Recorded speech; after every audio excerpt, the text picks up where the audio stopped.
Wow, Idiot TV. For the gifted and the elect. Tribe. Put some gems in the chat if you can hear me loud and clear. Some fire, some goddamn tritons. You know what I'm talking about? We're going to get to it, man. Peace to everybody that's tuned in. I do appreciate you. Make sure you smash the like, share the live stream. You know what I'm talking about? And we're going to get back to Niggas in Gold, where we left off. We're going to do a little review, you know what I'm saying? In case some people tapped in who don't really know what the hell we talking about. Alright. Give some clarity when it comes to the whole slave narrative. Early America. A lot of these wars that went on. And as we've already discovered, unveiled, if you will, the whole slave narrative is upside down, inside out. Alright? It's all one big motherfucking lie. Alright? So, where should I begin? Where's the contention? I guess where we left off, we were studying Thomas Pellow, his writings, and his life in bondage, right? But if you do or do not know, he was a slave, all right? But he was sent back to infiltrate. And I might get into the reading, but there's a few things that I want to add and clear up from what we've already learned, all right? First, we know there's we've been getting a lot of let me put this up here. A lot of confusion when it comes to what's this? The culture which people call Islam. All right.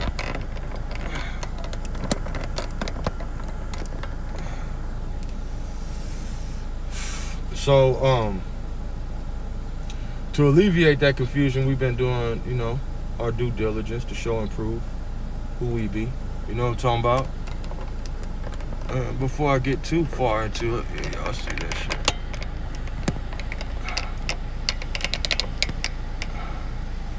Better. Before we get too deep into it, I wanna clear up a few things, vocabulary words, if you will. The culture, which we call Islam, which is the word for peace in Arabic. All right, we're gonna take the religion away. We're gonna take the foreign language away. All right, and we just gonna hawk it on down. You know what I'm talking about? And see what's going on. So recently, you know, I've already seen the abundance of the influence of what we would call Islamic or Arabic culture, but it's been hijacked. All right, it's been hijacked in the Americas. So when I say this, you may go off of your preconceived notions based on what you've seen previously displayed in this realm by those who lack the insight. I mean, in order to get the wisdom, you gotta have the knowledge. So if you lack knowledge, your wisdom is gonna definitely be limited. All right? The mulatto problem. I might call it that. That sounds offensive enough. So, where was I? Islam in the Americas. See, because long live Red Hand. It's a lot of dots that we're connecting. All right, a lot of things that people don't know and take for granted, probably because they're under the Rockefeller administration. You know what I'm talking about? Ever since Rockefeller took over the schools with the start of the University of Chicago, it's just all Puritan motherfucking books and shit. You know what I'm saying? Like, even when I read the books like mid 1800s, 1802, all that shit, it's really hard to siphon through. You know, I like shit from the 1700s. Even though all this shit is fugazi for real to a certain degree, you know what I mean? You still, like I always say, it's like an affidavit. You know what I'm saying? Like the author is bearing witness. You know what I'm saying? If the motherfucker lying, I don't know. You know what I'm saying? If he got an angle, I don't know. 9 times out of 10, I read the whole book because it's like talking to a motherfucker. By the time you got done talking to a motherfucker 2-3 hours, you can see what kind of angle they on. You know what I'm saying? And a lot of niggas don't read books, so they don't really get all this. You know what I'm saying? So let's just start with, because I found something, oh man, there's so much strange shit that just don't add up. That's what I wanted to say, that, you know, when we dealing with this so-called slave trade, do you know there's not even an Arabic word for race? That your tribe and your nation. So I just found it interesting. You know what I mean? So it would be hard to base a slave trade on race if you don't have a word for race. All right, so it's really based on who these people are, who they're connected to, their lineage, where they come from. All right, this is what's deciding who's going to be slave and who's going to be master. All right, so what we doing, we taking it back to before the overthrow, because they like to make us think that we've been goddamn dog walked for fucking ever. When, I mean, bear in mind, before this whole Castile shit in Spain, niggas ruled that motherfucker, you know what I'm saying, for what, centuries, my nigga, centuries. You know, and niggas want to talk all that religion shit, but for centuries, motherfucking, you had Christians, Jews, Muslims, all these people was doing their fucking thing, whether you into that or not. Motherfuckers was living in peace. You know what I mean? Until shit was overthrown, turned upside down. Until niggas is all concerned with what another motherfucker doing, trying to mislead people. There's so much confusion. You know what I'm saying? So a lot of motherfuckers can't see shit because 9 times out of 10, they probably a pedestrian. And if they ain't a pedestrian, they can't get high enough to get above the clouds. You know what I'm saying? To get no clarity. You know what I mean? But we're gonna get some. So, like I said, I got some, my aim is to make this video its own video. So, I'll be kind of covering some things we've already covered, but at the same time, it's new knowledge that just supports, you know what I mean, what we're doing, because, or should I say what we're learning. And oh yes, so the title of this video is Niggas in Gold Part 2. We're gonna keep it Niggas in Gold, and it's all, you know, it all makes sense when it's all said and done. If you don't know, we found out that the niggers from Africa are white. That was mind-blowing, you know what I mean? So now that we have that assessed, now that we know when they're writing this, because that's some more things we're gonna learn today. Some of these words and these terms, what they mean, who these people are, because people don't really know who these people are, where these people come from. You know what I mean? It's very, very interesting. So, let's go here. And see,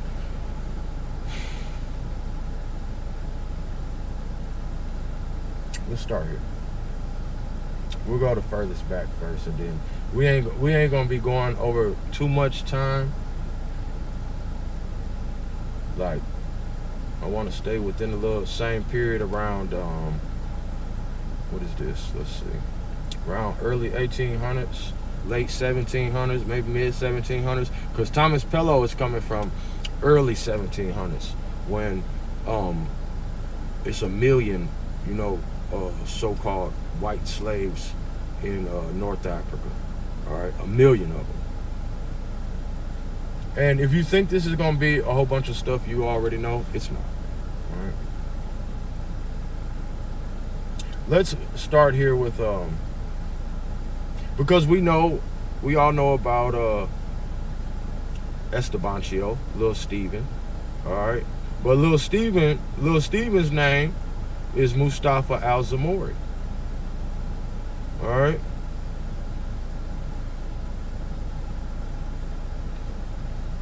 It says not much is known about him even though, according to Moroccan-American professor Layla Lalami, more people have come to know of the man's voyage since she wrote a fictional memoir for Mustafa. All right? And they're saying that, you know, he's a Berber and that he's from Spain. All right? And it's very interesting because how they try to paint this picture.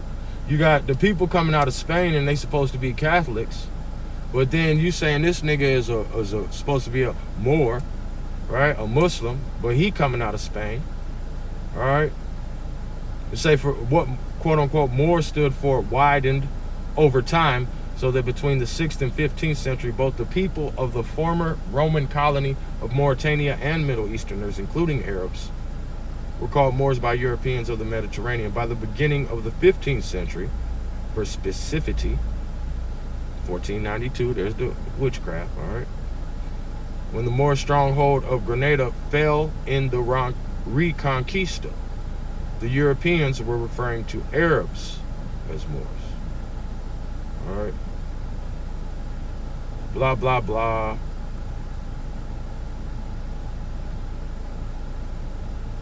Says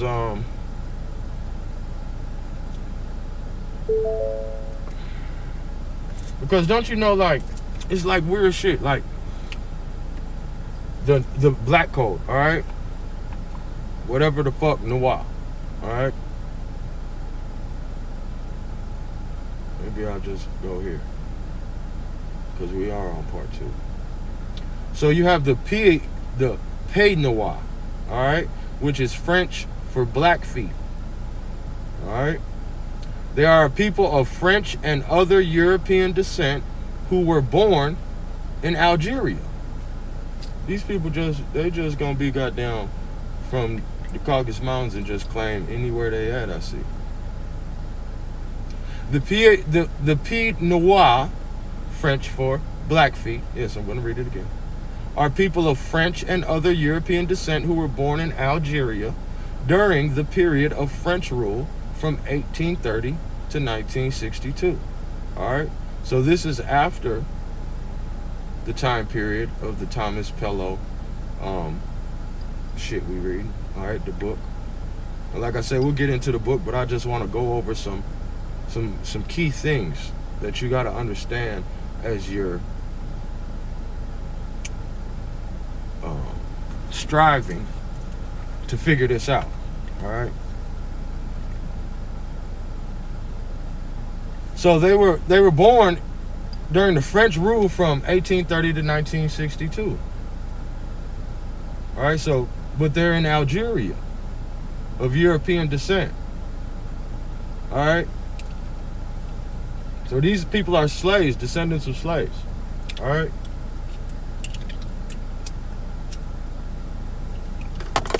And they're going to come through France.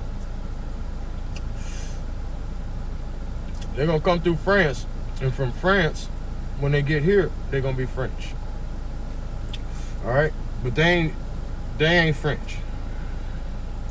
From the French invasion on June 18th, 1832, its independence, Algeria was administratively part of France. All right? From the French invasion, June 1830 to its independence. So as you see, these children are dated as soon as it takes independence.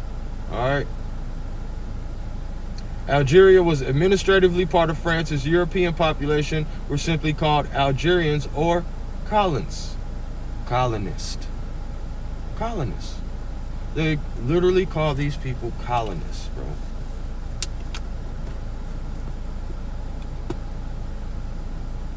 They're called colonists. These white slaves in Algeria, all right, that go to war to overthrow Algeria, are called colonists.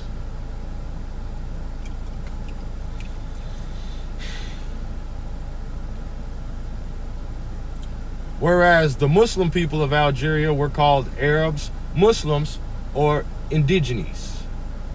The term Pied-Noir came into the common use shortly before the end of the Algerian War in 1962. All right, so that's when they start calling them the Blackfeet, allegedly. As of the last census in French-ruled Algeria, that's the last census, was in 1960? There are 1 million non-Muslim civilians, mostly Catholic, but including 130,000 Algerian Jews. Blah, blah, blah. See, they try to fast forward. Notice how they just fast forward from 1830 to 1962. Because they don't want you to really know who these people are. Alright? It even says here, and I'm just reading simply from Wikipedia, because I want it to be something very surface and very public, if you will. Alright? No conspiracy theories. So they're trying to figure out where this name comes from. But it's 1962 when they're trying to figure this out. Oh, there's also a theory of the term that comes from the black boots of French soldiers compared to the barefoot Algerians. Alright? These Algerians are French. Alright? These Algerians are former slaves. That's why they're barefoot. Alright? French, along with Spanish, Italian, and other European settlers, moved to France, overseas colonies, territories. The largest group of 1 million settled in Algeria. Followed 200,000, blah, blah, French conquest. All right, we're going to get back. I don't want to get too far ahead. It says European settlement of Algeria began during the 1830s. Oh, well, that's ironic. After France had commenced the process of conquest with the military seizure of the city of Algiers in 1830, the invasion was instigated when the Day of Algiers struck the French consul with a fly swatter in 1827, although economic reasons are also cited. In 1830, the government King Charles X, blockaded Algeria, and an armada sailed to Algiers, followed by a land expedition. A troop of 34,000 soldiers landed 1830 at Sidi Farouche, blah, blah, blah. 3-week campaign. The Hussein Dey was capitulated on July 5th, 1830, and was exiled. All right? 1830, French controlled only the northern part of the country, blah, blah, blah. 1848, Algeria was divided into the 3 departments, Alger, Oran, and Constantine, thus becoming part of France. The French modeled the colonial system on their predecessors, the Ottomans, by co-opting local tribes. All right, so they turned these people into tribes. All right, because they was enslaved by these people. In 1843, the colonists began supervising through Bureau Arabs, because they have ran the same scam over there. The same scam. They even got the niggas, all right, the niggas of Atlantis, they got them in the same situation as us. They've turned them into second-class citizens, all right, pretty much blackballed, all right.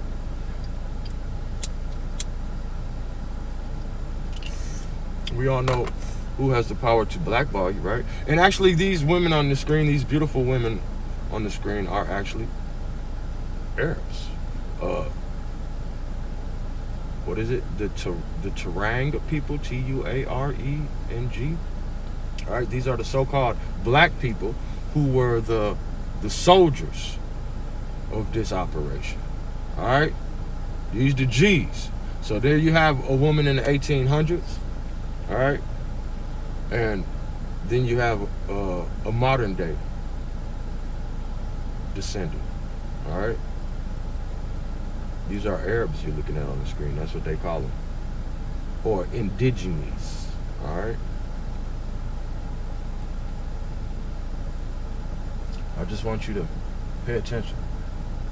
So yeah, in 1843, the colonists began supervising through the Bureau of Arabs. All right, now the colonists, who are the colonists? They are the fucking slaves, my nigga. We just, rewind the tape. So they used the same colonial system, operated by military officials with authority over particular domains. The system lasted until the 1880s and the rise of the French Third Republic, when colonization intensified. Large-scale regrouping of lands began when land speculation companies took advantage of government policy, blah, blah, blah, blah, blah. All right. Pied-Noir. And see, where is this little fat motherfucker? See, because you have the Haratine.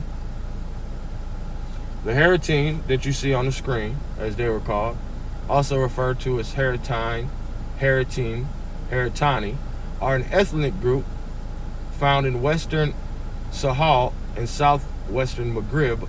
The Haratine are mostly found in modern Mauritania, all right, where they form a plurality. Morocco, Western Sahara, and Algeria, and Tunisia, and Libya. They are referred to as Swashin Chuachin. The Haratines speak Maghrebi Arabic dialect as well as various Berber languages. They have traditionally been characterized as the descendants of former sub-Saharan slaves. All right, so this is the hijack. All right, but as you dig deeper, it says the Haratine have been and still commonly are socially isolated in some Maghrebi countries, living in segregated Haratine-only ghettos. All right, Haratine-only ghettos. They are commonly perceived as an endogamous group of former slaves or descendants of slaves. What does endogamy is a cultural practice of mating, usually in the forms of marriage, within a specific social group, religious denomination, caste, or ethnic group. All right, so these people won't even fuck with nobody else over there. These people you see on the screen, they won't fuck with nobody over there.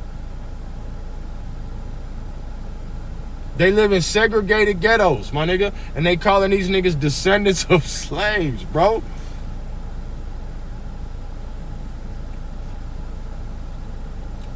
They favorably adopted Islam under the Arabs and Berbers and were forcibly recruited into the Moroccan army of Ismail bin Sharif, the Sultan of Morocco, from 1672 to 1727 to consolidate power.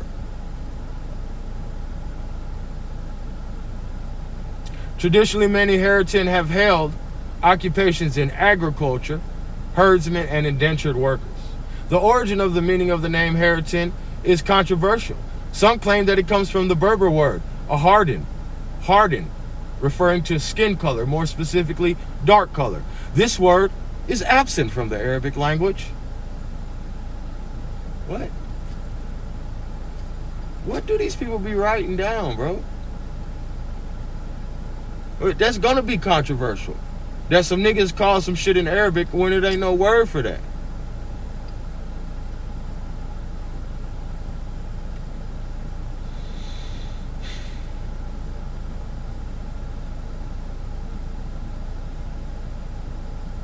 Niggers. The Haratine form an ethnic group distinct from Arab and Tuareg populations, as well as from the contemporary ethnic groups of sub-Saharan Africa and Mauritania. However, there are nearly 1.5 million Haratine. They have developed a separate sense of ethnic identity. All right? So it's a million of your motherfucking cousins got stuck across the water, nigga, that you ain't looking for. You don't know they're there. Alright? Cause these niggas sending you to these goddamn KKK colonies with these same niggas who betrayed your ancestors. They descendants.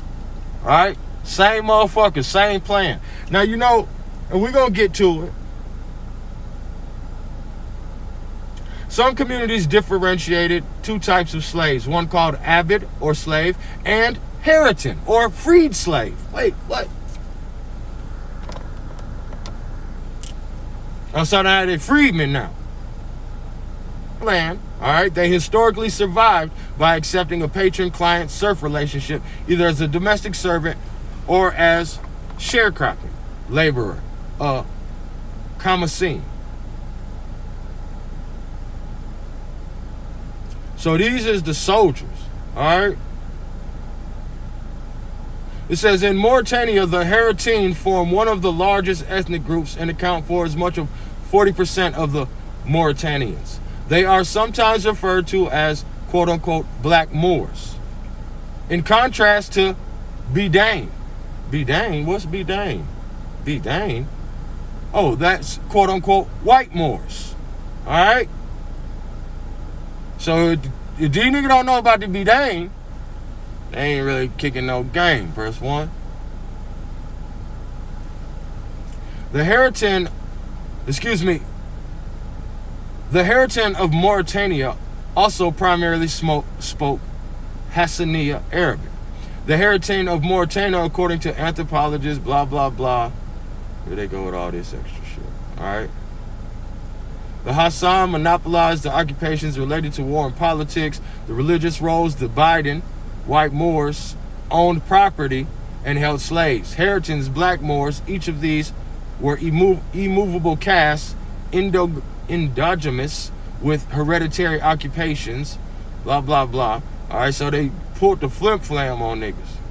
Same way. All right, these the black Moors. So let's go see what Bedain is. What the fuck is Bedain? The white Moors. The white Moors? Who are they? Oh, we're going to get into it, man. Share the live stream. You know we got down cracking the seal. You know what I'm talking about? Straight up.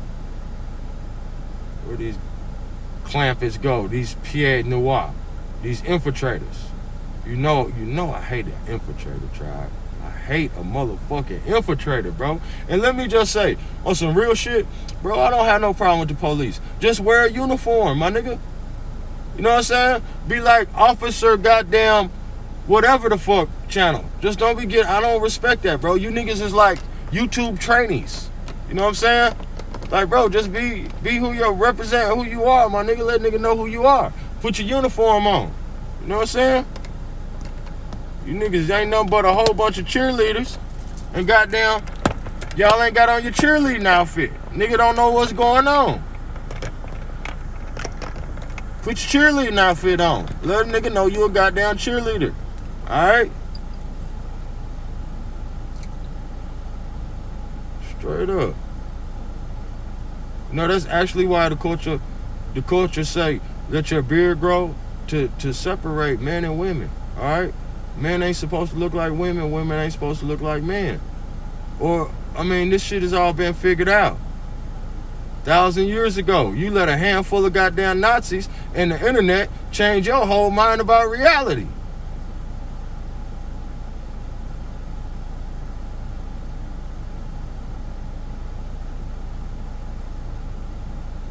I digress. Then I meditate because I need to breathe. Let's get back to these white Moors. Where they go? They're trying to hide. Hey, y'all know what's crazy? When I went live, I had the phone plugged into my screen. That motherfucking screen started going crazy. Started doing shit, moving all through shit. Never did that. Never. You know what I'm saying? Never, nigga. That motherfucker was going all through my shit. That motherfucker was all in my files. In the folder, that motherfucker say, folder empty. I'm like, folder empty? I didn't even know I had no folders. No, this shit too high tech for me, nigga. I'm just goddamn glad to be here. Press 1. I'm like, the folder empty? Who's looking in the folder? Hey, man, you rat ass niggas, man. You niggas is kids. That's why I'm gonna keep on goddamn lifting the veils. You know what I'm talking about? So the is it Biden? It's spelled, it say or Biden. Straight say Biden, B-I-D-A-N, long A. I guess Biden. Also spelled B-A-Y-D-A-N, Baydan. Or B-A-Y-D-A-N, Baydan. All right. So the Baydans. Hey, man. Stay talking about y'all. is an Arabic term used in Mauritania to refer to lighter-skinned or white Moors, in contrast to the term Haratine, which refers to those with a darker complexion or black Moors. The Baidine, who are of mixed Arab and Berber ancestry. All right, these the Algerians. Now they Algerians, y'all. But goddamn, y'all just moved on to France and said they was goddamn Pied-Noir. French, Blackfeet, new boots, nigga. Make your mind up. These the same people. This is what I be saying. Reading is fundamental, man. 33 in the chat, man. Fuck you too. You know what I'm saying? Tribe. The Baidan, all right, who are mixed Arab and Berber ancestry, represent 30% of Mauritania's population. The language of the Baidan is Hassaniya Arabic, Baidan, which literally translates to land of the white. All right, is an endonym used within Mauritania and Western Sahara by the Baidan people to refer to themselves. The name used by outsiders to refer to the Baidan or the Baidan is Moors. From which the country of Mauritania derives its name from the Latin designation of their inhabitants, the Mauri, M-A-U-R-I. As the Baidan form the majority of the population, Moor, quote unquote, is not the term for a specific ethnic group, but rather the term used by the European Christians in reference to the Arab populations that hailed from North Africa in the medieval period and took control of parts of Malta, Sicily, Portugal, Spain, and the southern parts of France. Wait, what? They did what? Because I thought the Haratine, you got these niggas isolated. And if you look where they at now, you can tell these niggas had to run from the shore, my nigga. They had to run from the shore. Go look where they at. They got them pushed off back. So if you don't know the history of these people, it looked like these niggas always been out here in the desert. No, them niggas ran to the fucking desert because you was goddamn shooting the whole goddamn city up. And now they out there by themselves and won't even fuck with nobody. Bro, I can't make this shit up, bro. Atlantis is rising, my nigga. Straight up. I can't make this shit up, bro. Subscribe to the Unconquered tribe. You are now live with the incredible host. Wow, This Indian is Hawk TV. School for the gifted and the elect. Straight like that. Another term was used in reference to Arabs at the time was Saracen, quote unquote.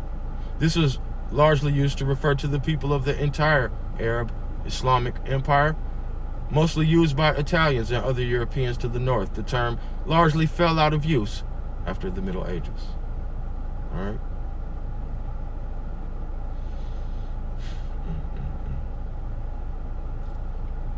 What else do we have to go with that? See, because you have, let's start with the bombardment. So you have the bombardment of Algiers was an attempt on 27th August 1816. All right, so let's take it back. We know that was 1830. We're still in the same area.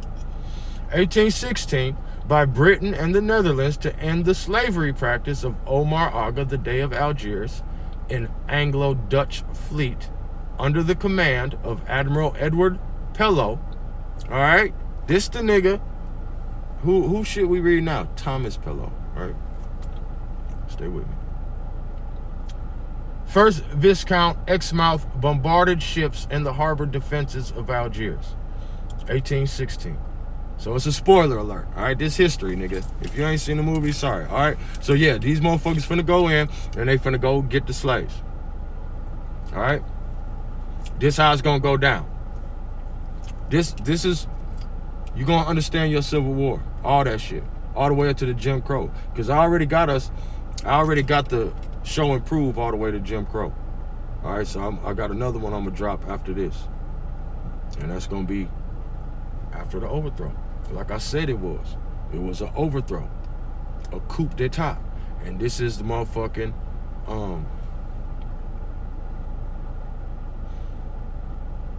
all this shit gonna make sense, bro, by the time we get done with this shit.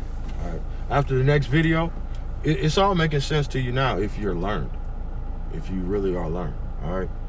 There was a continuing campaign by various European navies and the American Navy to suppress the piracy against Europeans by the North African Barbary states. So now you understand the map of the Barbary tribes. Why you got this map of these Barbary tribes in goddamn America? Because they was grabbing these motherfuckers up. All right? Putting their ass to work. Respectfully. And now that we figuring it out, y'all, they really working hard to control the narrative. But I'm a thorn in their motherfucking throat. Matter of fact, in their motherfucking shoe, under their big toe. I'm a thorn in their boot. You know the boots that you gotta lace up that go all the way up your motherfucking foot, like winter boot shit, and you gotta wrap that bitch around and all that shit. Why they got them boots on? I'm a thorn under their fucking big toe, my nigga. With 2 pairs of socks on. Alright? Nigga hopping on 1 foot. The specific aim of this expedition, all right, the bombardment of Algiers, 1816, right? Can't memorize this shit by myself. The specific aim of this expedition, however, was to free Christian slaves and to stop the practice of enslaving Europeans. To this end, it was partially successful as the Day of Algiers freed around 3,000 slaves following the bombardment and signed a treaty against the slavery of Europeans. However, this practice did not end completely until the French conquest of Algeria.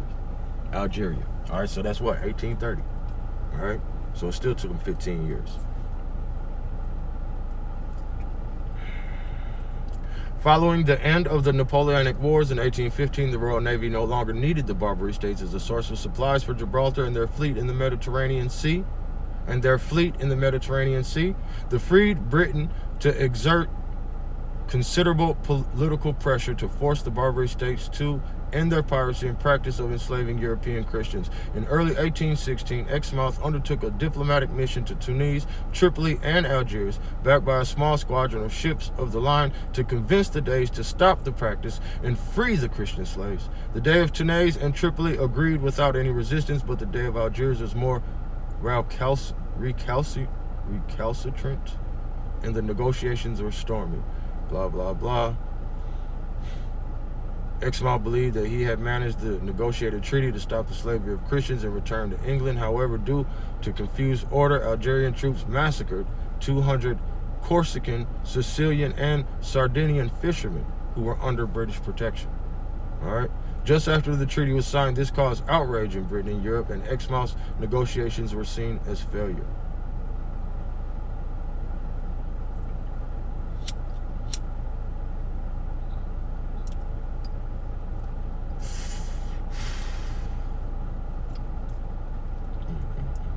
So how does this all go together, Hawk? Let's go here.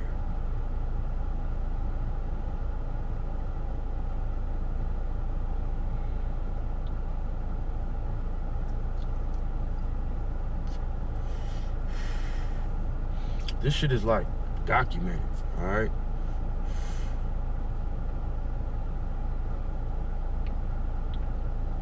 They paying for these people. They buying these people. The church is taking up donations, all right, to get these people back. So here you have the 11th, the 11th, all right, the 11th. What's the 11th letter of the alphabet? All right?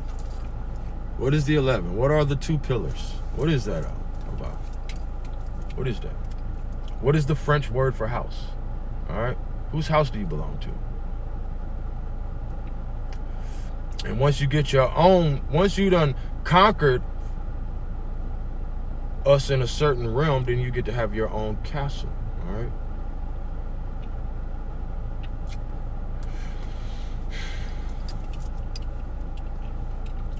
The 11th New York Infantry Regiment was an infantry regiment of the Union Army in the early years of the American Civil War. The regiment was organized in New York City in May 1861 as a Zouave regiment, known for its unusual dress and drill style.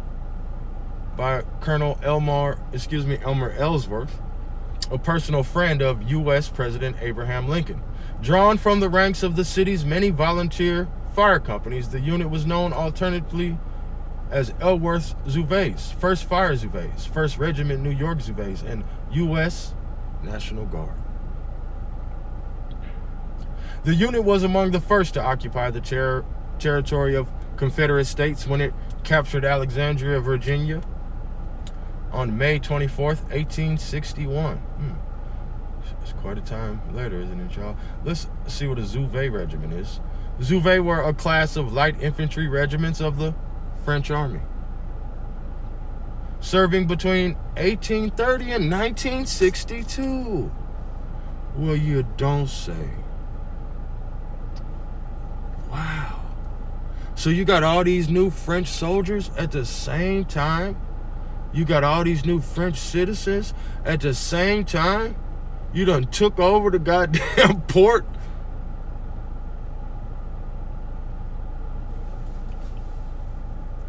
And linked to French North Africa. French North Africa, okay?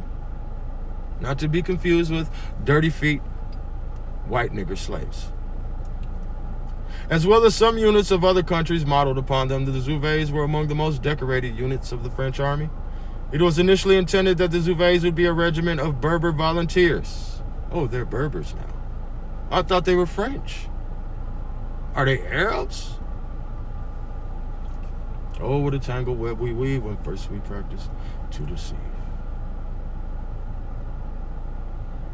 Volunteers from the Zouawa group, the Zouawa group of tribes in Algiers, being the origin of the French term Zouave, who had gained a martial reputation fighting for local rulers under the Ottoman Empire. The regiment consist of 1,600 Zouawa Berbers, French non-commissioned officers, and French officers. Blah, blah, blah, blah. However, 12 years later, this idea was dropped. More Zouave regiments were raised, and the men recruited to serve in them were almost exclusively French. Oh, they're French again. Just in the same breath, they're French again. All right? They're almost exclusively French.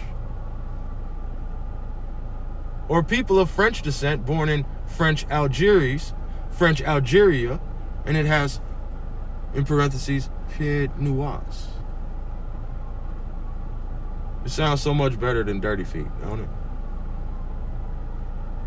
A policy which continued until the final dissolution of these regiments after the Algerian War. In the 1860s, Zouaves units arose in other countries.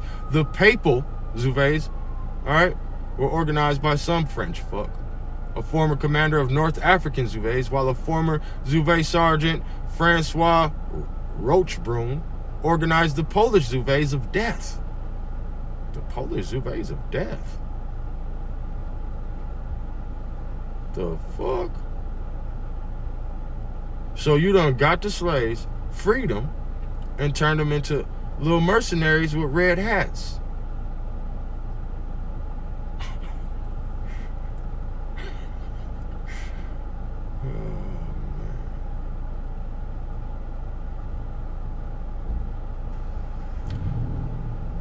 Look, here go one of these eunuchs that broke out. All right, he on now. Now he on. Says James Leander Cathcart was an American diplomat, slave, and a sailor of Irish descent. Lies. Stole a nigga name. All right, I'm gonna prove that in just a second. He is notable for his narrative as a slave in Algiers, in Ottoman Algeria for 11 years. All right. He was born in Montmirail, County Westmeath, Ireland, and immigrated to North America colonies at 8 years of age under the care of a relative. At the age of 12, served on a privateer. 3 years later, as a midshipman on the Confederacy, he was captured by the British and imprisoned on the prisoner ships. So only the white people, all right, is making it across the water. All right, only the white slaves can make it across the water. This is the story they're telling. Oh yeah, the white slaves wasn't none of the free niggas who knew how to sell ships. No, they didn't go over there.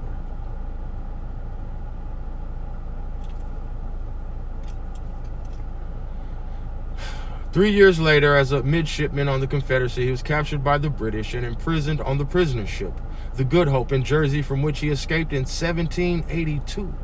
All right. He became fluent in Spanish and French, which he learned from fellow prisoners during the 3-year internment. In 1785, Barbary pirates captured the American merchant ship, the Maria Boston, on its way to Cadiz, carrying furs, lumber, and dried codfish. They took Cathcart and 20 other sailors as slaves. During the 11 years of slavery in Algiers, Cathcart managed by means of good fortune, cleverness, and bribery to improve the circumstances, eventually becoming chief clerk of the day. And Joseph Donaldson Jr., an agent for Colonel David Humphrey, the U.S. minister to Portugal, which resulted in the Treaty of Algiers, 1796, and allowed his freedom. Cathcart, for the first several years, blah, blah, blah. I don't give a fuck about this little fat motherfucker, dog. All right. So they sent him over. He returns to the Barbary Coast in December 1798 as a special agent to William Eaton in 1802. He was appointed to U.S. Consul to Tunis and Tripoli. He participated in the negotiation of the treaties with Algiers. All right, so these are the same people. See, what it say? Cathcart served in diplomatic corps for the United States during the administration of John Adams, Thomas Jefferson, and James Madison. So these are the same people moving across the water. All right, all the same plays going on because we control both sides of the water, my nigga. All right, both of them. Our people on both of them.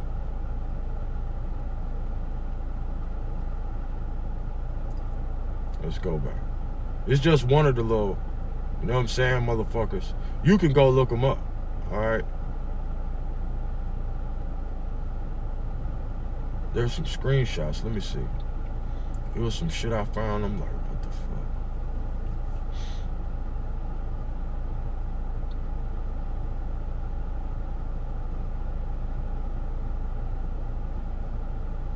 This is, and this, whoever this is, they're gonna put in all this African shit, but we know that the Africans is the white people now, all right? And it's interesting that they're called Pied-Noir. The French people is calling them that. Oh, it's because they got black feet. Well, who was these codes noir for? Not the niggas with noir in their name. It ain't for them.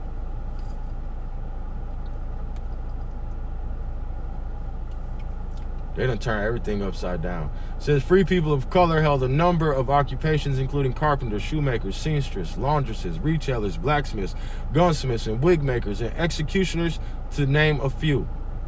All right. This was in the 1720s. It says the census of this period helps to locate free people of color in terms of occupations. The New Orleans census of 1791 lists black male heads of household as follows: 7 carpenters, 5 shoemakers, 3 tailors, 1 blacksmith, 1 hunter, 1 cooper, 1 wig maker, and 1 gunsmith. All right. Free men. This is 1791. I just want you to see how niggas living.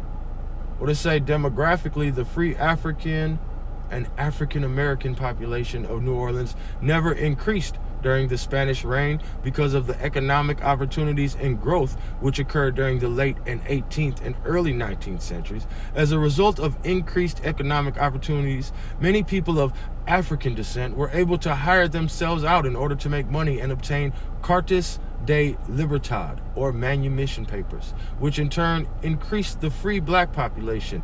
In fact, during the period of Spanish rule, the white population doubled. The slave population increased 250%. And the free black population increased 16-fold. Niggas in gold. Niggas in gold. Why are the fucking white people blowing up, my nigga? And the free colored slave owners blowing up? Why do you think? Niggas in gold. What is the gold? Niggas in gold. It says, in fact, during the period of Spanish rule, because remember what I told you. They trying to tell you these niggas, we know niggas was over there to the 1600s. We've already proved that, all right? And been here, all right? Been here for centuries. But see, what they wanted to do, these, we'll call them Neo-Moors, all right? We'll call them Neo-Moors. These Neo-Moors, all right? Because, so for the lack of, so we don't get no confusion. These Neo-Moors have taken control of America. And I don't know if the Moors know.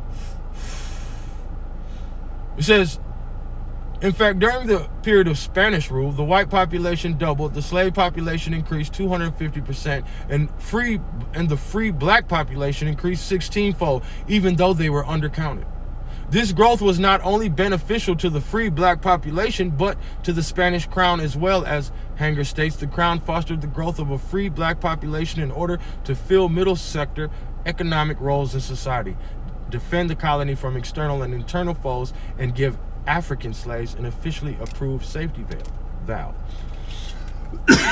See, if you don't know, the African slaves are those white people, you already gonna be goddamn confused as shit. You know what I'm saying? If you think you the nigga.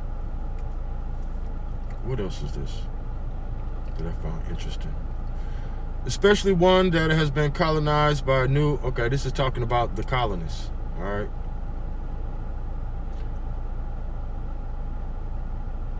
Oh no, this is about the term indigenous. Because remember, they called the Arabs indigenous. All right, indigenous. That's what they called the Arabs. The Haratani,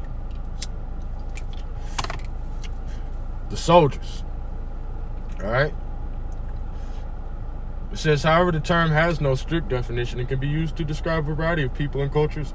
In its modern context, the term indigenous was first used by Europeans who used it to differentiate the indigenous people of the Americas from the European settlers of the Americas, as well as from the sub-Saharan Africans. Well, but they just called them indigenous. I thought they were sub-Saharan Africans. Isn't this shit getting confusing? In its modern context, the term indigenous was first used by Europeans who used it to differentiate the indigenous people of the Americas from the European settlers of the Americas, as well as from the sub-Saharan Africans, the settlers enslaved and brought to the Americas by force. The term may have first been used in the context by Sir Thomas Browne in 1646. Blah, blah, blah. So let's look a little more. What does Wikipedia say about the indigenous people? Descendants of the earlier known habits of an area, especially one that has been colonized by a now dominant group of settlers. However, the term has no strict definition, can be used to describe a variety of people and cultures.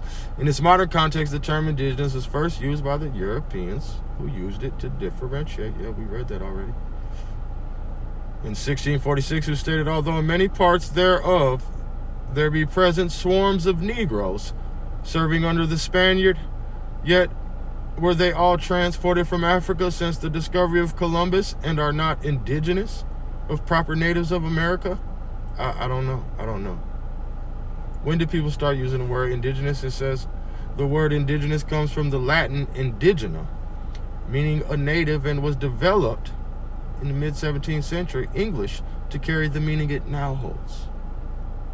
Oh, so when they was calling these niggas indigenous, that's not what it meant.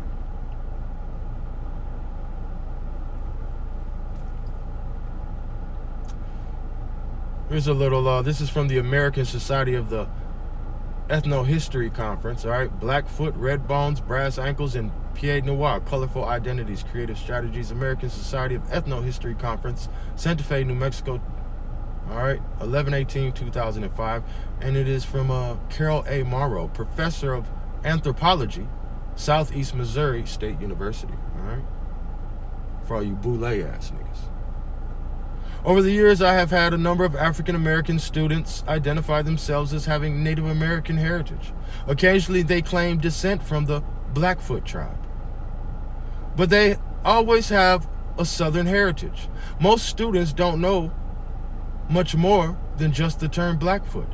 But one student explained that Blackfoot meant a blend of African and Cherokee heritage, given our location on the Trail of Tears. Cherokee heritage is common. The Blackfoot tribe is something else entirely. The paper reviews the use of the Blackfoot term throughout the Mid-South. Over the years, I have had a number of students in my North American Indians classes who have self-identified as Blackfoot, or Cherokee and Blackfoot, or in one case, Choctaw Blackfoot. I would always ask them if they had ties or relatives in Montana, and with one exception, they all said no. The one exception is the blonde, blue-eyed young man who in fact did have relatives in Montana. All right?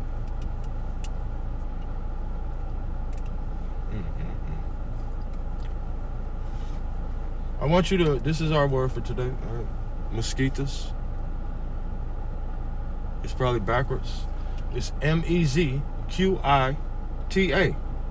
It's a Spanish word. All right? Mosquito. And it literally means a mosque or a Muslim place of worship. All right? This is what they call it. All right? I can't make this shit up.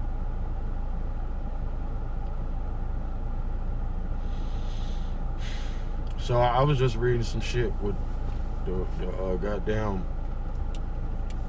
palefaces going crazy about this whole narrative. You know what I'm saying?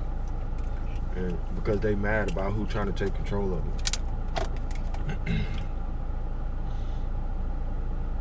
Let's see what else we got. Oh, because of that Robin Ibn, what's this nigga name? Ramadan Ibn Wati.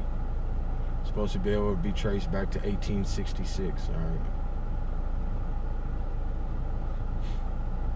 But that ain't nothing. 1866 ain't nothing, man. Y'all ain't telling us nothing. See, what they doing is, I'm forcing them to release secrets, all right, y'all? I'm forcing them to release secrets. Let's look at some words, all right, because this is in the reading.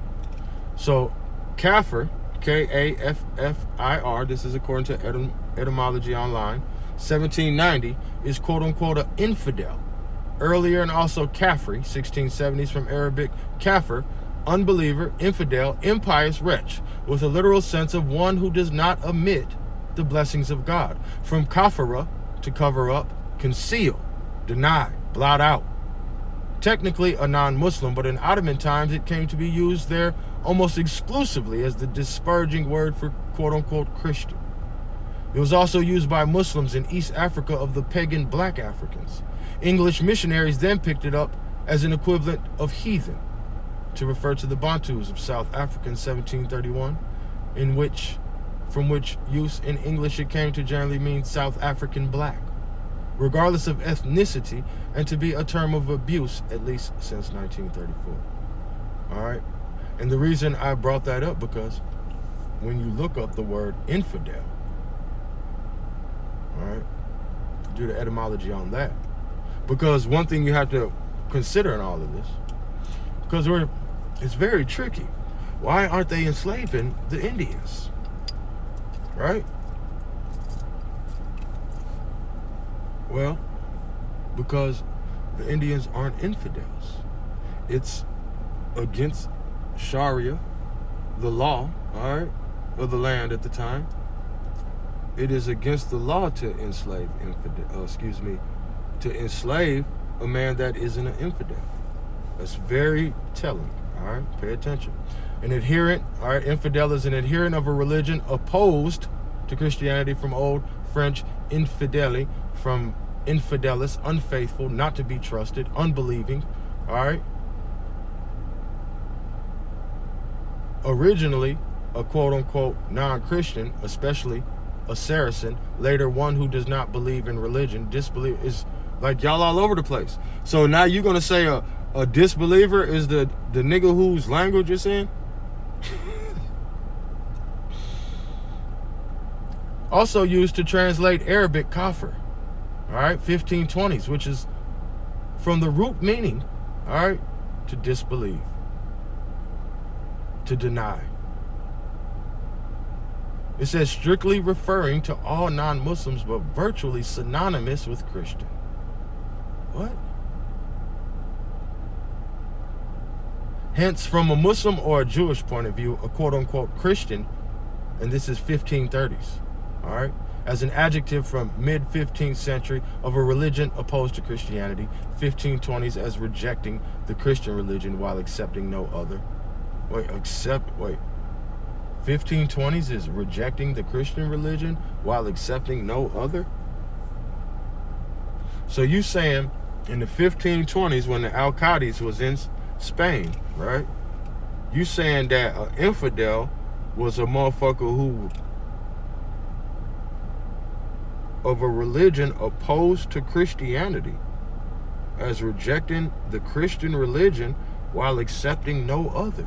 So the infidel isn't a Christian to a Muslim. An infidel is the motherfucking pagan ass savage troglodyte motherfuckers worshiping rocks. And everybody agree. Alright? And this is what's happened. These devil worshiping motherfuckers is out the cave.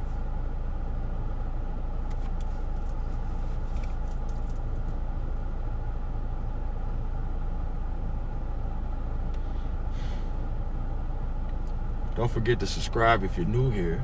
This is what we do here. I am the Incredible Hawk. This is Hawk School for the Gifted and the Elect, broadcasting live from the immaculate, emphatically immaculate Republic of Atlantis. All right, stay tuned for what we say we're gonna call it, the mulatto problem. All right. So I found this very interesting. Some few names here. You might want to grab a paper or pen to write down. See, now peep this. Now that we knowing all this, things are going to begin to read different. All right. Here it says between 1675 and 1700, the beginning of plantation society in the Chesapeake allowed local slave masters to bring more than 6,000 Africans to Virginia and Maryland. The boom in the trade propelled an important change in American life. In 1668, white servants in the Chesapeake had outnumbered black slaves by 5 to 1.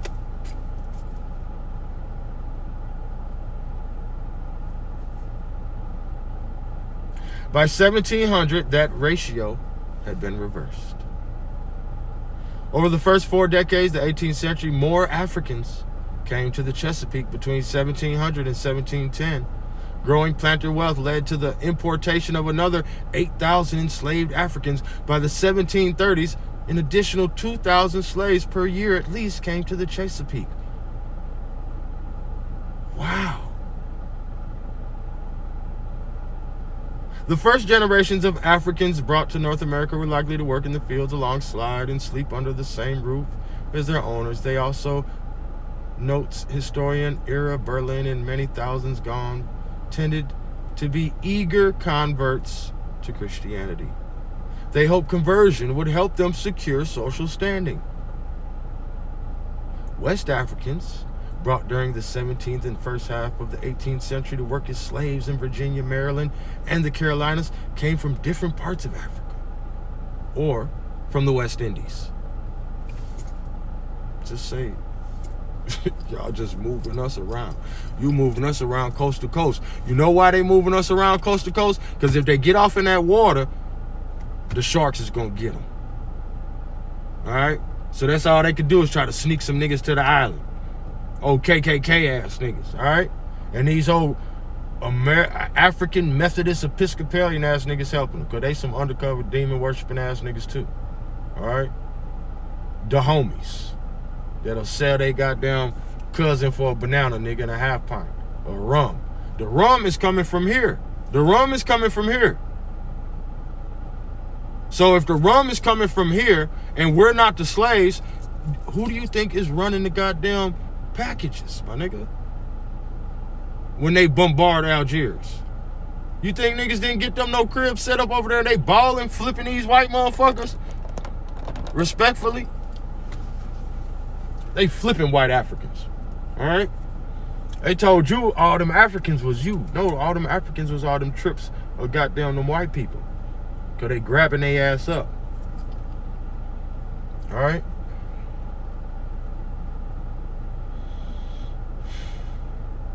Where is that? What did it was something specific I wanted to read here.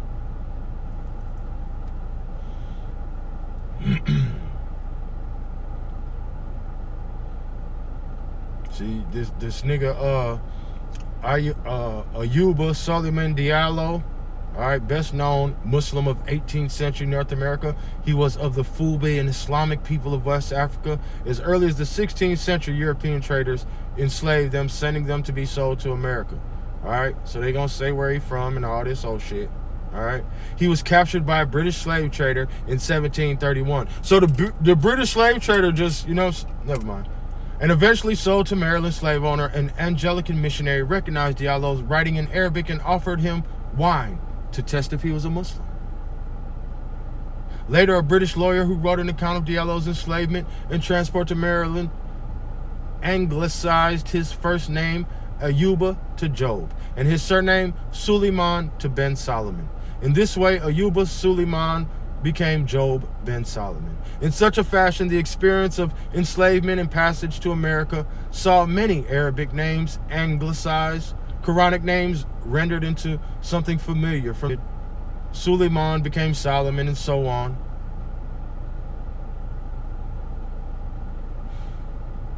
Renaming slaves, sometimes in derogatory or jesting ways, was an important tool of planter authority and rarely neglected. Nonetheless, across North America, Arabic names remain part of the historical record. Louisiana court records of the 18th and 19th century show proceedings related to Al-Mansur, Suman, Ahmed, Fatima, Yasin, Musa, Bakari, Mumari, and others. Court records from the 19th century Georgia detail legal proceedings involving Salim, Balali, Fatima, Ishmael, Alik, Musa, and others. Nubal Puckett, a 20th century sociologist, spent a lifetime collecting ethnographic material about Afro-American cultural life. In his Black Names in America, Origins and Usage, Puckett documented more than 150 common Arabic names among those of African descent in the South. Sometimes an individual had both, or an Anglo or slave name serving for official purposes, while the Arabic prevailed in practice. It is difficult to know what extent the persistence of Arabic names related to continued religious practice or identity, but it seems unlikely to be totally disconnected. A 1791 Georgia newspaper advertisement for a runaway slave, for example, read, "New Negro fellow called Jeffrey or Ibrahim." Given the careful control that slave owners exerted over naming, there must have been many men called Jeffrey who were really Ibrahim. Many women called Massey, century scholar of Gullah, a Creole language spoken on the sea island of America's southeastern coast, documented about 150 names of Arabic origin, relatively common on the sea islands alone. They include Akbar, Ali, Amina, Hamid, and many others. On plantations in the early 19th century Carolinas, Mustafa was a popular name. Arabic names do not necessarily make one Muslim, at least not in the Maghreb or Levant, where Arabs are Christians and Jews too. But it was the spread of Islam that brought Arabic names to West Africa. So these African and Afro-American Aminas and Akbars, or at least their parents or grandparents, were almost surely Muslims. Out of fear, Spanish authorities had tried to ban Muslim slaves from their early American settlements.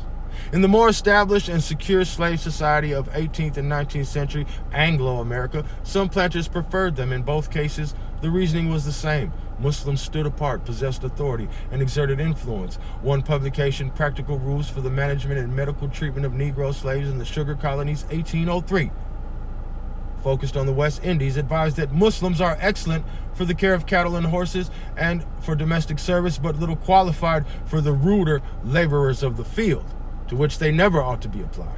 The author noted that on the plantations, many of them converse in the Arabic language, quote unquote.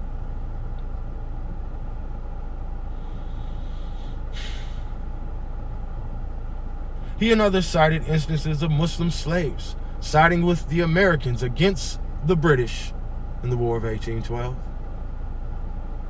Some Muslim slaves in the 19th century America had themselves been slave owners, teachers, or military officers in Africa. What part of Africa, y'all? Were they military officers? Now they slaves? Now they slaves. Y'all don't hear me though. Them people on the screen is across the water.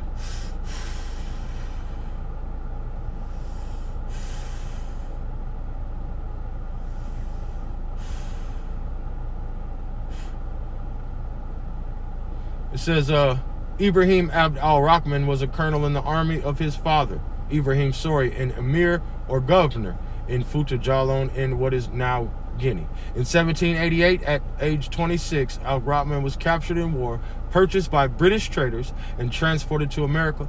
Al-Rahman spent nearly 40 years picking cotton in Natchez, Mississippi. Thomas Foster, his owner, called him Prince. In 1826, through an unlikely chain of events, al-Rahman came to the attention of the American Colonization Society.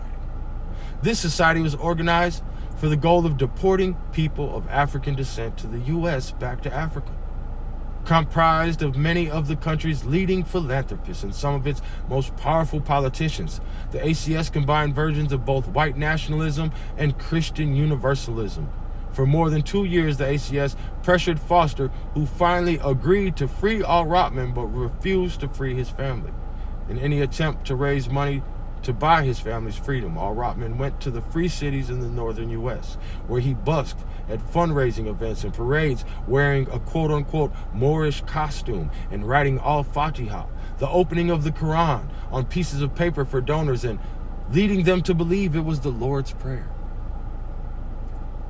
Al-Rahman was a Muslim and he prayed as a Muslim. When he met the leaders of the ACS, he told them he was a Muslim. Yet Thomas Gallaudet, a prominent Yale-educated evangelical and education activist, gave Al-Rahman a Bible in Arabic. Why do they got a Bible in Arabic? Let's just breathe. Why is that on hand?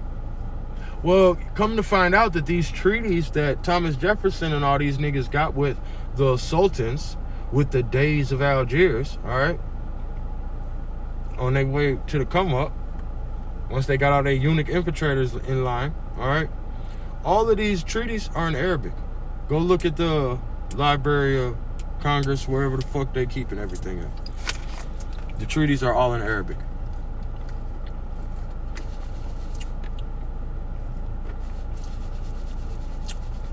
So only the slaves got all this information, huh? Boy, you niggas really believe in white supremacy out here.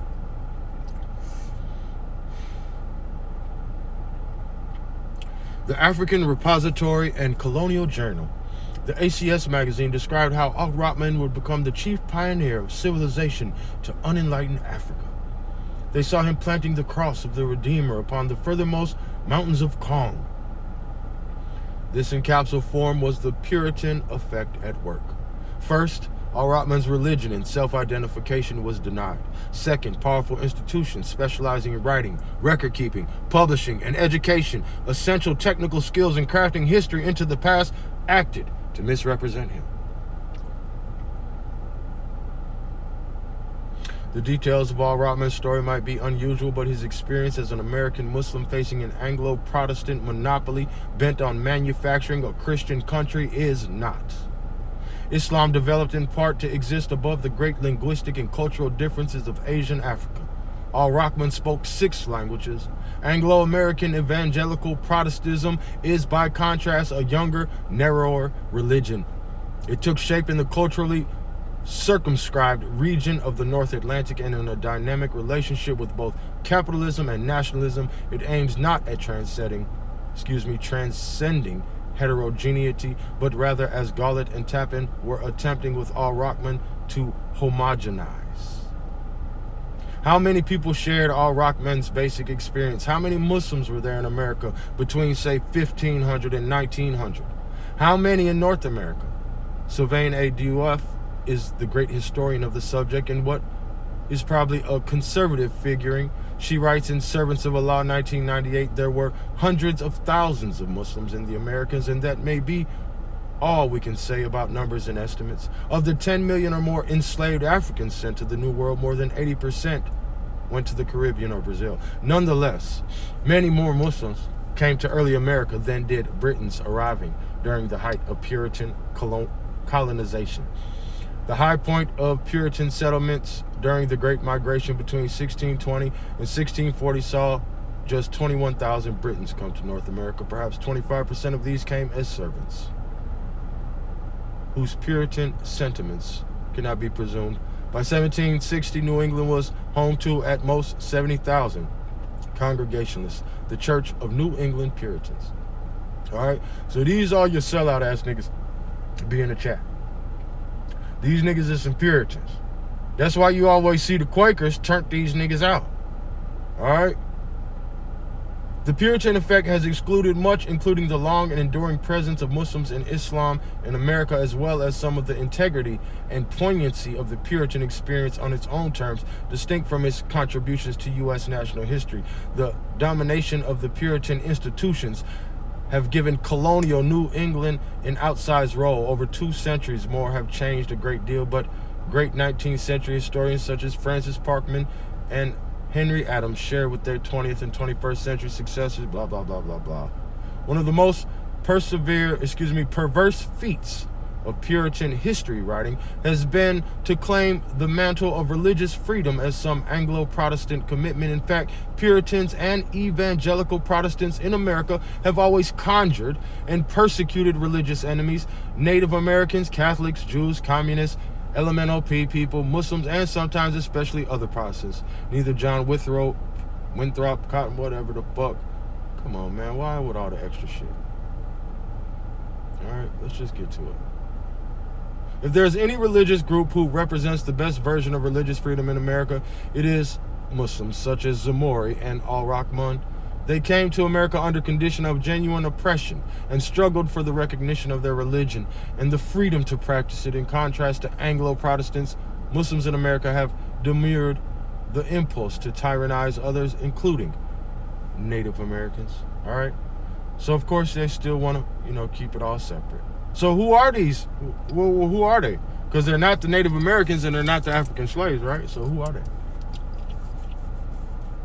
Who are these indigenous Berbers?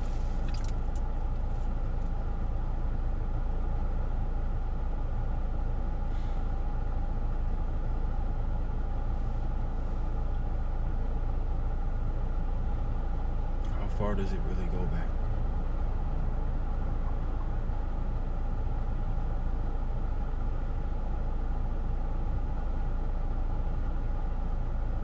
Let's go further back. Let's see. According to historians and Muslim geographer Al-Masudi, 871 to 957, Cash Ibn Sa'id Ibn Aswad, a Muslim navigator of Cordoba in Andalusia, has reached the American continent in the year 859 AD. In his book, Miraj ad-Dhahab wa Madin al-Jawar, the metals of gold and quarries of jewels. All right? Atlantis, nigga. Al-Masudi reported that during the reign of Caliph of Spain, Abdullah ibn Muhammad, 888 to 912, Cash Ibn Sa'id Ibn Aswad sailed from Delba, Palos in 889, crossed the Atlantic Ocean to reach areas that have now known who called Ard Majula, and then returned with a variety of amazing treasures. After that, many crews conducted to visit the mainland across the Atlantic Ocean, which is dark and foggy. Al-Masudi also wrote in his book Akbar Az-Zaman, which includes historical material from wandering traders to Africa and Asia. Dr. Yusuf Moreau also writes that during the reign of Caliph Abdul Rahman III, 929 to 961 of the Umayyad dynasty, recorded the existence of the Muslims of Africa, which also sailed from the port of Palos in Spain to the west towards the ocean off a dark and foggy the Atlantic Ocean. They made it back carrying valuable goods obtained from foreign soil. He also wrote, according to records historian Abu Bakr ibn Umar al-Gutiya. Then, during the reign of Caliph of Spain, Hisham II, 976 to 1009, a navigator, Ibn Farouk of Granada, called Kadesh, was recorded leaving the port of in February 999, crossed the Atlantic and landed in Gondo, Canary Island.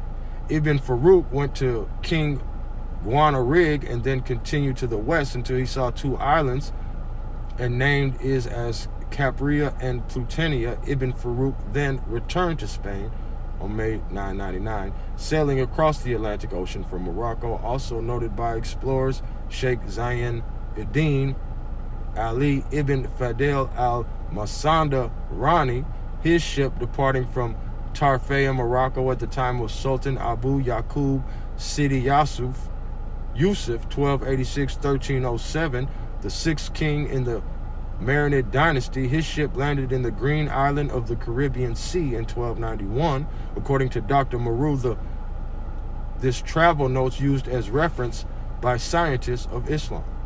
Sultans of the Empire of Mali in West Africa, that is, capitalized in Timbuktu, was also traveling alone to the American continent. Historian Aden Chihab Abdul Abbas, Ahmed ibn Fawd al-Umari, 1300 to 1384, detailing the geographical exploration carefully. Timbuktu is now forgotten, was once a center of civilization, a library, and an advanced science in Africa, land and sea. Expedition done by many people in Timbuktu or originated from Timbuktu. Sultan Abu Bakari I done his exploration in Central and North America along the Mississippi River between the years of 1309 and 1312. The explorer is in Arabic. 2 centuries later, the discovery of America continent enshrined in the Piri Reis colored map made in 1513 and presented to the king of the Ottoman Sultan, 1517. The map shows the Western Hemisphere, South America, and even Antarctica with the depiction of coastal Brazil in very accurate detail. Columbus himself knew that the Caribbean, is a follower of the Prophet Muhammad. He understood that the Muslims have been there, especially those from the west coast of Africa.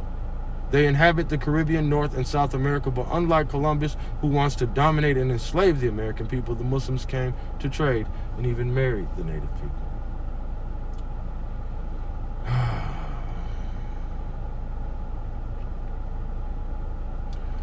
And you know what? The 2 ships' captains who led by Columbus, captain of the Pinta and Nina, are Muslims. The 2 brothers, Martin Alonso Pinzon and Vincent Pinzon Yanix, are the family of Morocco's Sultan Abu Zayn Muhammad III, 1362. About 70 years before Columbus set his flag on American soil, Admiral Cheng Ho, now they talking about how the Chinese is goddamn fucking with niggas. Bro, everything you've been taught is a lie. Everything you've been taught is a lie. Alright? So, hopefully we got some clarity about a lot of different things here that have been suppressed.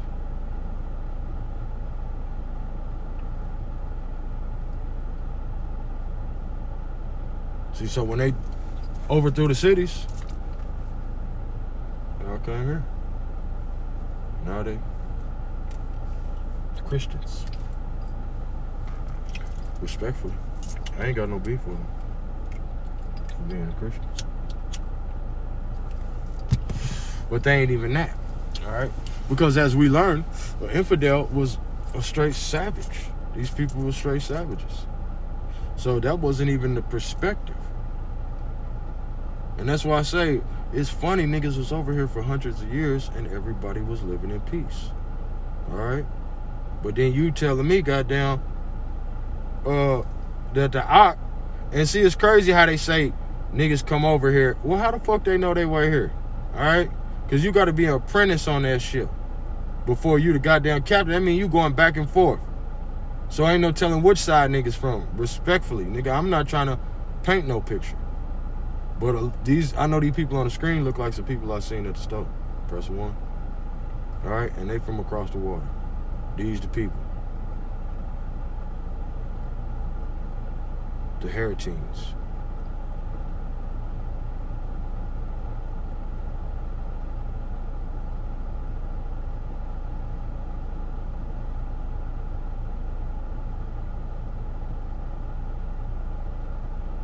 They even call him Estevancio the Christian. All right, Little Stephen. The identity-losing aspect of enslavement was about the same under Spanish law. The expedition to the Americas could not include Muslims and Jews. As such, Mustafa would be forced to let go of his faith, Islam, as well as his name. He was from that point known and called Estevancio, or Little Stephen, or Christian Estevancio, is what many researchers continue to call Mustafa.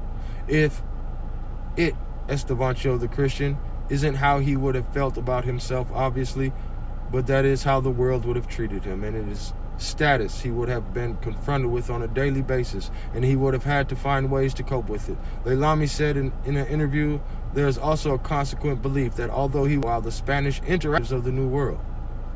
See what I'm saying? Mustafa, the Native Americans. This is what we told, all right?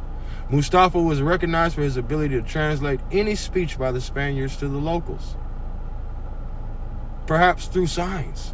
He continued to retain his ability to speak Arabic. So that's interesting.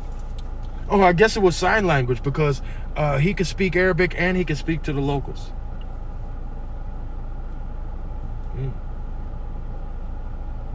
That's interesting.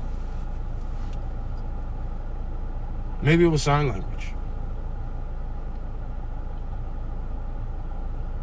Together with Spaniards, Mustafa helped to colonize parts of southwestern United States in the name of Spain. This incidental place in the scheme of things highlights the metamorphosis of his identities: free man, slave, and then colonizer. This nigga's everybody. He is thought to have been killed in the 1530s by some of the native populations whose descendants continue to recognize Mustafa as one of the colonizers. In El Paso, Texas, a statue stands in his memory. All right? That's because the Alamo is a mosque. Sorry you didn't know. Sorry you hiding while I'm riding. I know you feeling crazy. Damn, bro. Damn.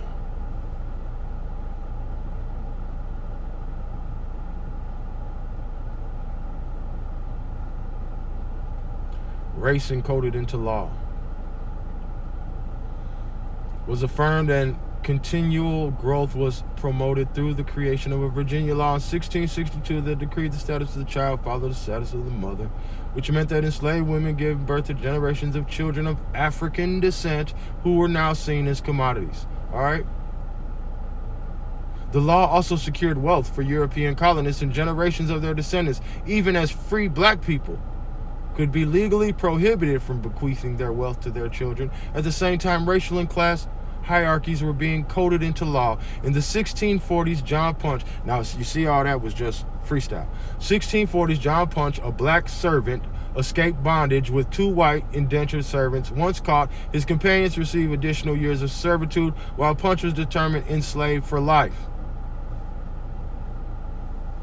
In the wake of Bacon's Rebellion, in which free and enslaved black people aligned themselves with poor white people and yeoman white farmers against the government, more stringent laws were enacted that defined status based on race and class. Black people in America were being enslaved for life, while the protections of whiteness were formalized. Before cotton dominated American agriculture, sugar drove the slave trade throughout the Caribbean and Spanish Americas. Sugar cane was a brutal crop that required constant work 6 days a week and maimed and burned and killed those involved in its cultivation. The lifespan of an enslaved person on a sugar plantation could be as little as 7 years. Unfazed plantation owners worked their enslaved laborers to death and prepared for this high turnover. The British poet William enslaved Africans had known freedom before they arrived in America, and they fought to regain it from the moment they were taken from their homes, rebelling on plantations, blah, blah, blah. 1739, a group of enslaved Africans in the South Carolina colony, led by an enslaved man called Jimmy, gathered outside Charleston, where they killed 2 storekeepers, seized weapons and ammunition, calling out liberty. According to General James Oglethorpe, the rebels marched on with colors displayed and 2 drums beating along the Stono River, entreating other members of the enslaved community to join them. Their goal was Spanish Florida, where they were promised freedom if they fought as the first line of defense against British attack. This effort, called the Stonewall Rebellion, was the largest slave uprising in the mainland British colonies. Between 60 and 100 black people participated in the rebellion. About 40 black people and 20 white people were killed, and other freedom fighters were captured and questioned. White lawmakers in South Carolina, afraid of additional rebellions, put a 10-year moratorium on the importation of enslaved Africans and passed the Negro Act of 1740, which criminalized assembly, education, and moving abroad among the enslaved. Act? It say you can't move abroad? It's a lot to read through to get to what's really going on in the world. But I think I got down, said a whole motherfucking lot, man. But it's necessary, all right, to see where all this shit leads up to. How do we get to where we at? Where do these people come from? Because see, these Zouveys is the motherfucking KGC. That's what they turn into. All right? French for a house, nigga. That's what they turn into. Etymology, word Zouvey, blah, blah, blah. Bullshit.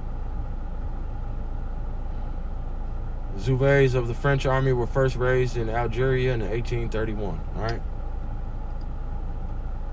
With 1 and later 2 battalions initially recruited primarily, we already read that shit, all right? 1st Regiment, we got the 2nd Zouveys, the 3rd Zouveys, 4th Zouveys, all right? 4 Zouveys were linked to the Tunisia. They were first formed as the Zouveys of the Imperial Guard in 1854, established the Third Republic, all right, in 1870, blah, blah, blah. At the end of the Algerian War, 6 Zouvey regiments were in existence, of which first was disbanded in 1960. 1960, these niggas, huh? These niggas probably goddamn killed Martin Luther King, Malcolm X, and every goddamn body. Press 1.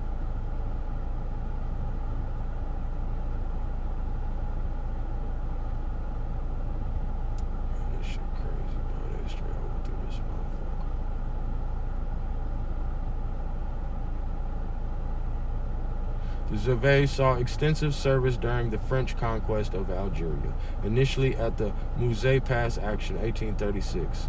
All right, so this was the play. They went and got all these fucking slaves, all these white nigger Africans, and brought their ass over here, freed them, overthrew this motherfucker. Who overthrew it? The alphabet boys, all these eunuch ass niggas and white boys. All right.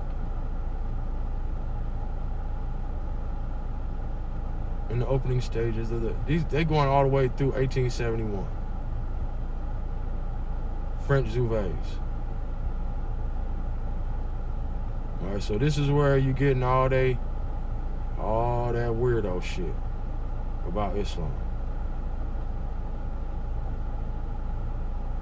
These are the infiltrators. Why you think the KGC got a Quran?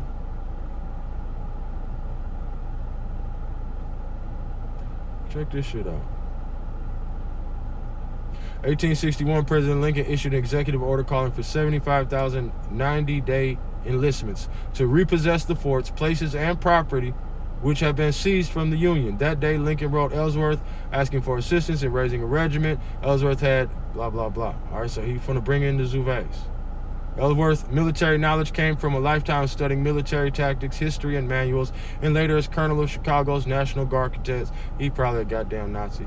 He was introduced to the famous French Zouveys through a teaching of his fencing instructor, Charles de Vere, a former French Zouvey. Ellsworth introduced this drill team to the flashy Zouveys, blah, blah, blah. All right. French colonial troops in Algeria and turned the group, renamed the U.S. Zouvey Cadets, into a national champion drill team. National Tour 1860 brought Ellsworth to the attention of Abraham Lincoln, for whom the unit performed hundreds of military drill movements with their muskets and bayonets. All right?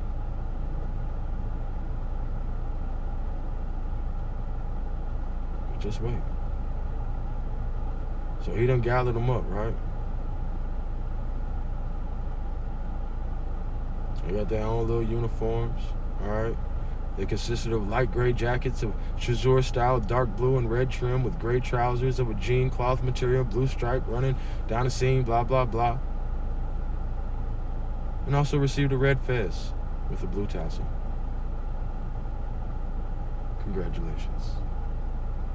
Many Zouveys went off to war wearing the fire badge of their respect for the fire company. Contrary to modern art prints, the fire Zouveys did not go off to war wearing fireman belts or paint models on their fezes.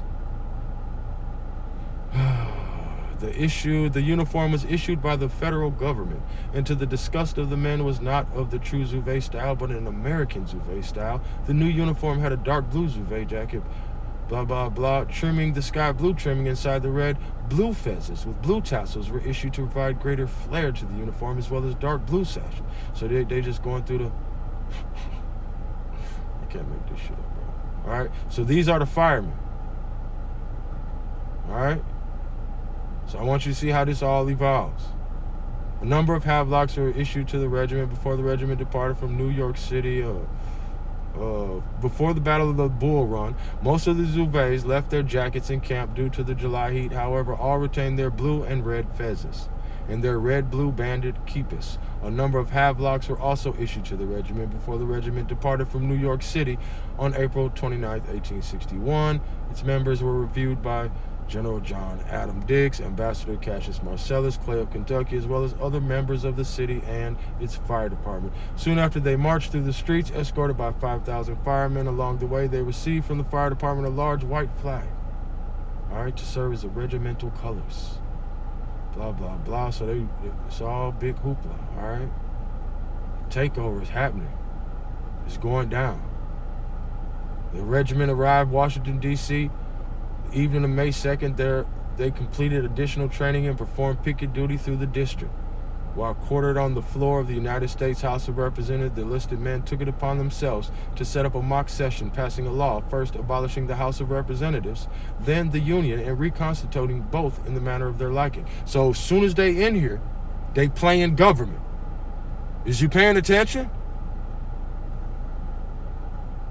The more embarrassing and law-breaking actions, and this is according to Randall, 1960, page 237. Nigga, go find it. The more embarrassing and law-breaking actions by the regiment included. All right, wait, the more embarrassing and law-breaking actions by the regiment included the burning of fences, which resulted in a letter of reprimand from Brigadier General Joseph K. Mansfield, along with 6 enlisted men being removed and sent back to New York. On May 7th, the 11th, New York was officially sworn into federal service by Brig General Irvin McDowell on the east front of the unfinished Capitol in the presence of Lincoln, his son Tad, and personal secretary John Hay. Blah, blah, blah, blah, blah. What you talking about? The illegal shit. What are they talking about, y'all? I thought they was over here to, help out.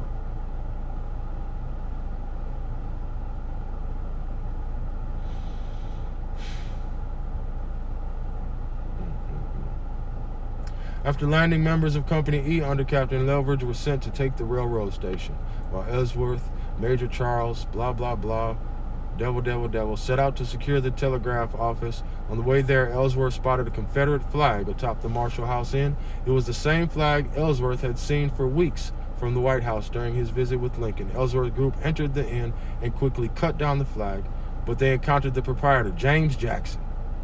Now, who is James Jackson? As they descended the stairs, Jackson killed Ellsworth with a shotgun blast to the chest. You know who James Jackson was. And Corporal Francis Brownell responded in a kind by fatally shooting the innkeeper. After the death of Ellsworth, Noah L. Farham, Regiment Lieutenant Colonel, was the obvious choice to take command, blah, blah, blah. All right. Regiment remained on guard duty around Alexandria until 1861, July 15, 1861. When orders were received, attaching the regiment to Orlando B. Wilcox's brigade, blah, blah, blah. They were to march out the next morning.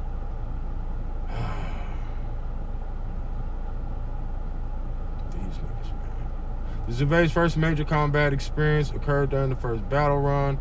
July 21st, blah, blah, blah. Let's fast forward. Fast forward. What is these niggas at these fezzes doing? These niggers with fezzes. 11th New York and 1st Minnesota were joined by 14th Brooklyn. Again, took their place behind the Union guns. Soon confusion began erupted on the battlefield in front of them as the gunners confronted the blue-clad 33rd Virginia. Major Berry ordered Ricketts to hold fire. This bullshit. We don't want to hear none of them motherfucking after the bull run. Alright? Remaining members of the regiment were sent back to New York City to disband in preparation to reorganize, obtain equipment, and replacements. After reorganizing, they were ordered by the governor at the request of the Secretary of War to return to Virginia with 2 days cooked rations. They were to be encamped at Fort Monroe, blah, blah, blah. All right. So they're just sitting around in goddamn teepees, all right, with their little rations. Oh, man.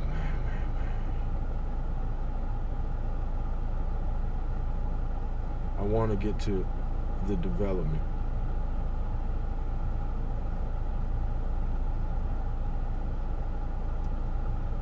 Because they start getting on their orphan train shit, all right? 1903, the flag for which Elwood gave his life, taken down, blah, blah, blah. Taken down from the top of Marshall House was presented to the War Department by its custodian. All right, so they honoring all these motherfuckers as heroes.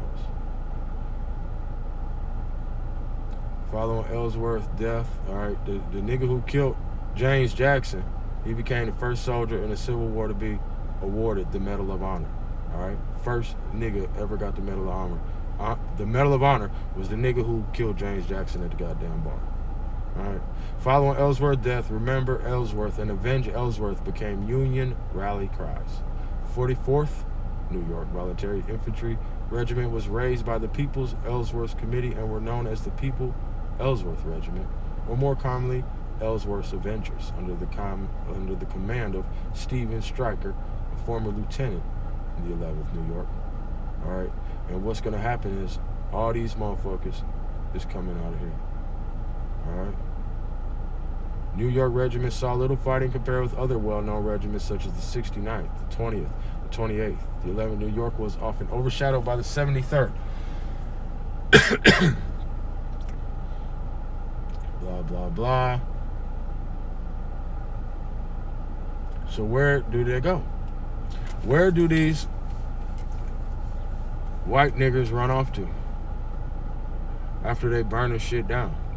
All right, fighting with these black African Christian preachers. And now anything that has to do with Islam taught in the Americas is at behest of the white Moor and then the black Moor, all right, which is totally separate from Islam. Because as you see, Muslim is something different.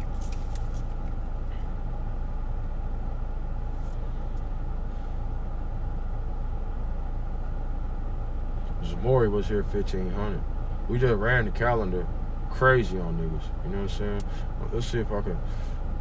If it's anyone, excuse me. Something that I should have pulled up that I didn't. And then we're gonna wrap this up, man. And the mulatto problem, all right, that's coming next. See, it's all gonna connect. It's all gonna make sense. All right. You know they got Mauritian Creole, all right? The abolition of slavery in the 1830s made many Africans leave the plantations. Indentured workers from India were brought to replace the freed slaves. The widely variable linguistic backgrounds of these immigrants mirrored that of the African slaves before them. Therefore, no native language is dominant enough to become the basis of a shared language. Though Indians soon became the majority population on the island, their own linguistic fragmentation as well as their alienation from the English and French-speaking plantation owners led them to take up Mauritian Creole as their lingua franca. Mauritian Creole? Mauritian Creole?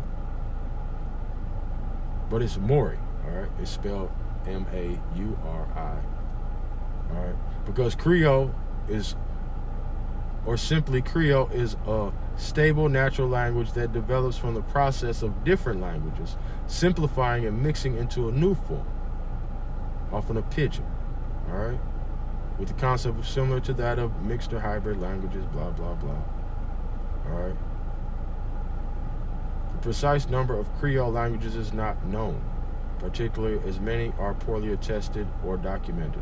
About 100 Creole languages have arisen since 1500. They are predominantly based on European languages such as English and French due to the European age of discovery and the Atlantic slave trade. Alright? No. All these motherfucking clampets came over here and couldn't read. Now they French.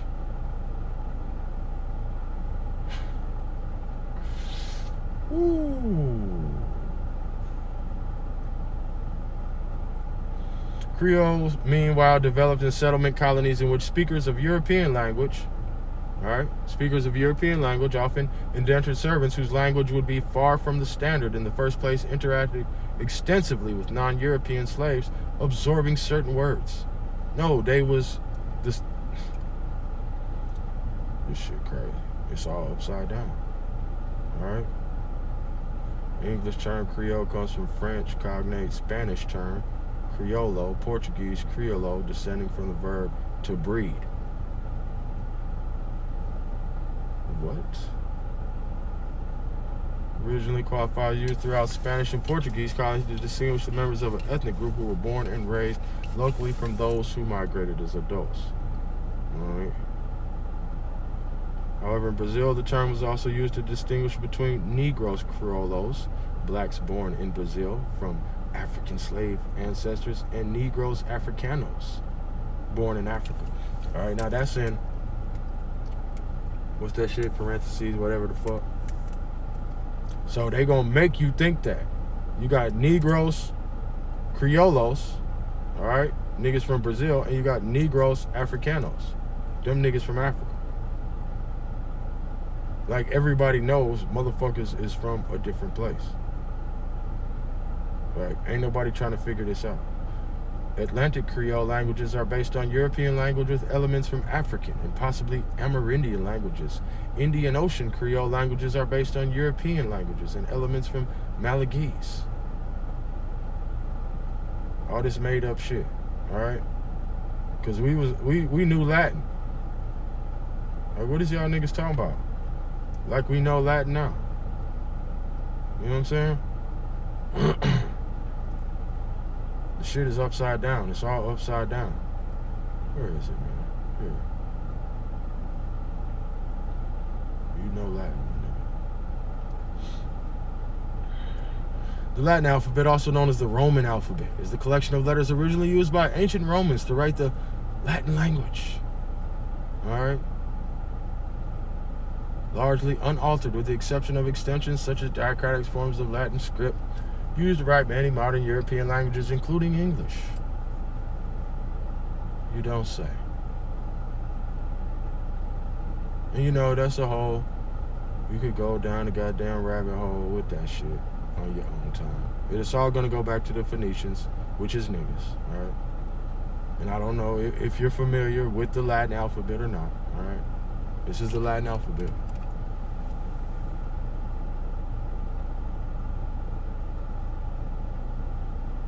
Nigga, you so smart. You know the Latin alphabet in reverse. Backwards, my nigga. Front to back. Press 1. Bro, everything they taught you was a motherfucking lie, bro. Subscribe to the Unconquered tribe. You are now live with the incredible homie. Wow, This Indian is Hawk TV. School for the gifted and the elect. Peace to the tribes, man. Shout out to everybody that support the channel, man. I appreciate y'all. I do it for us. You know what I'm talking about? So we gonna see where these motherfuckers done ran off to. You know what I'm saying? Because I see them hiding in the cut. It ain't gonna go like that, though. It ain't gonna go like that. It don't matter. My channel ain't monetized. If they hide my videos, this shit is built for the strong. You know what I'm talking about? Hawk School for the gifted and the elect. I'm really starting to understand what's going on around here. And it's so much more. You know what I'm saying? It's so much more. It's like, it's so much more. But we just I'll be back, you know. We're gonna do that, the mulatto problem. All right, because now that you thinking about all this, you're starting to think. There's a whole lot of motherfuckers. You're starting to think, ain't you? Blessed is he who in the name of charity and goodwill shepherds the weak through the valley of darkness. That's right. For he is truly his brother's keeper Truly. and the finder of lost children. And I will strike down upon thee with great vengeance and furious anger those who attempt to poison and destroy my brothers. And you will know my name is the Lord when I lay my vengeance. You know how we doing. Got the drum knocking king shit. I cannot I'm king tut with it. You don't want no problems. I'm so 1,000. I am so 1,000. This is king shit. Hear me, nigga? Total power. I fly with hoes. Why should I walk when I can fucking fly? Bitch, I don't die. The devil lied. He thought I won't survive. Ride for my tribe. We undivided. My right hand of God. All these rappers falling off cause they a bunch of frauds. Always in they fucking feelings, dog. Just like a bunch of bras. I'm so 1,000, nigga, I'm above it all. We hawking dog, king shit, fuck the law. If life's a bitch, fuck a rubber, fuck a raw.